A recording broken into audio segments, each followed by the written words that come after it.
ભગવાન ચરિત્ર શા માટે કરે છે? ભગવાનના ચરિત્રનું શ્રવણ મનન કરવાથી શું લાભ થાય છે? પ્રશ્નના જવાબ માટે સાંભળો સાગર કથા 24 જૂન 2024ના અમૃત બિંદુ. વક્તા પરમ પૂજ્ય સદ્ગુરુ શ્રી રામકૃષ્ણદાસજી સ્વામી. શ્રી સ્વામિનારાયણ સંસ્કારધામ ગુરુકુળ ધ્રાંગધ્રા. પરમાત્માના ચરિત્ર અમૃતતુલ્ય અને ચિંતામણી અને કલ્પતરુ કરતા અધિક બતાવ્યા છે.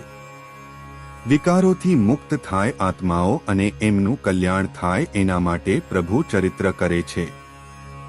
ભગવાનના ચરિત્રનું સ્મરણ કરવાથી આત્મા ત્રિવિધ તાપથી મુક્ત થાય છે અને કારણ શરીરમાં રહેલી બધી વાસનાઓ નષ્ટ થાય છે. માટે ભગવાનના ચરિત્રનું શ્રવણ મનન નિધિધ્યાસ વારંવાર કરવો જોઈએ.